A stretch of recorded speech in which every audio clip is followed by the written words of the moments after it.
Hi everyone, in this module we will go through the steps of the procedure thoracocentesis or pleural fluid aspiration. So we know pleural effusion is a collection of the pleural fluid within the pleural space. So the indications for the procedures are either for the diagnostic purpose where you want to confirm the diagnosis as to why the fluid has accumulated. Secondly, we do it for the purpose of relieving the breathlessness of the patient where the lung is collapsed and the patient is breathless because of the massive collection of the fluid. Now, is there any contraindications for the procedure? Usually, we do defer the procedure in cases of severe hemodynamic or respiratory compromise. Also, if the prothrombin time is within 1.5 limits of the upper limits of normal, we can go on with the procedure. Always remember to be careful while aspirating patients who are on mechanical ventilation, as there is a high risk for inducing the pneumothorax. Also, when you have a loculated effusion, always use the guidance of the thoracic ultrasound to fix the point so that you can easily go in and get the fluid out. Now, the next step would be to get the consent from the patient. You need to explain the whole procedure to the patient, possible side effects, complications involved, and also the indications. Now, coming to the complication, it's usually a safe procedure if you use the ultrasound for the procedure, but the usual complications includes an induction of a pneumothorax, pain, hemorrhage, or rarely you can get a vasovagal shock also. So now let's briefly go through the instruments for the procedure. You need to have a sterilizing solution. We use the povidone iodine. Anesthetizing agent for locally, we usually use 2% xylocaine. Then you need to have small cc syringe, 20 cc syringe, a 3-way cannula along with an IV drip set to drain out the fluid, a large cc syringe of 50 cc that is to mainly used for the purpose of therapeutic aspiration. Now, coming to the procedure site, we would recommend to mark the site of aspiration using a thoracic ultrasound. So usually we go through the safe triangle, that is the base of a triangle formed by the fifth rib along the mid-axillary line. Then the right side you have the lateral border of petralis major, and on the left side you have the lateral edge of latissimus dorsi, and the apex is the base of your axilla. So this is the safe triangle, and on occasions you do have collections along the posterior sulcus also. So those situations you need ultrasound guidance before confirming the site of aspiration. So once you have got the point marked, you need to sterilize the site with the sterilizing agent povidone iodine.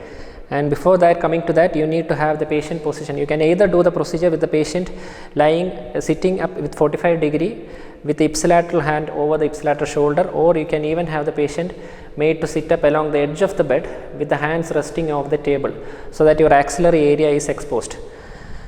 Now, you have to sterilize the area with the povidone iodine. Then after sterilizing the area, you need to put a sterile drape.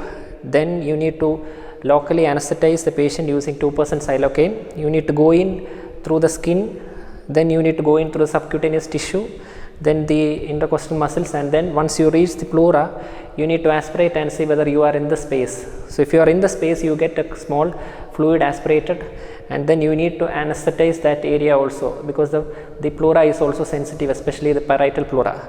So you can come out, and then again through the same site you can go in with a. So this is the poking needle. This is 20 cc syringe. For diagnostic aspiration, you can just go in through the same space, same point where you went for anesthetizing the skin and the subcutaneous tissue. Go in, and then as you go in, you have to withdraw and see that you are not puncturing the vessels. So once you are in the pleural space, when you withdraw, you will get the pleural fluid. Keep the needle over there, aspirate as much as fluid you want. Usually for diagnostic purpose, you need 20 to 50 ml. So that should be sufficient. So if you are planning for a therapeutic aspiration also on the same sitting, what you have to do is that you have to remove the syringe over there, keep the needle, and remove the syringe only when the patient is exhaling, so that air doesn't go in. So once the needle is inside, take out a 3-way stopcock attached to an IV drip set.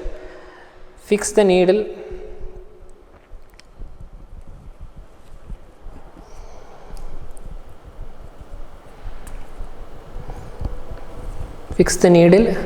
to the stopcock, and on the other end you can attach a large bore syringe. Here I am using a 50 cc 60 cc syringe. So the needle is inside. Now you have attached this piece, actually needle is here. So you have attached this piece, tighten it over here. You have the stopway here. Now the stopway is here, so you cannot aspirate anything. So see that first you aspirate with the stopcock with the directing towards the IV drip set.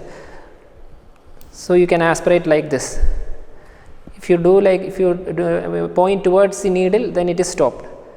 Okay, so like that you go on aspirating, and on a single sitting you can aspirate even up to 1.5 liters, not more than that, because there is a chance for developing re-expansion pulmonary edema. So once you have aspirated nearly 1 to 1.5 liters, you can again safely remove the needle, asking the patient to exhale and hold the breath, because otherwise there is a chance of inducing re-expansion pulmonary edema or even air inside the pleural space. Now after you have removed the syringe, you have to seal it with a dynaplast,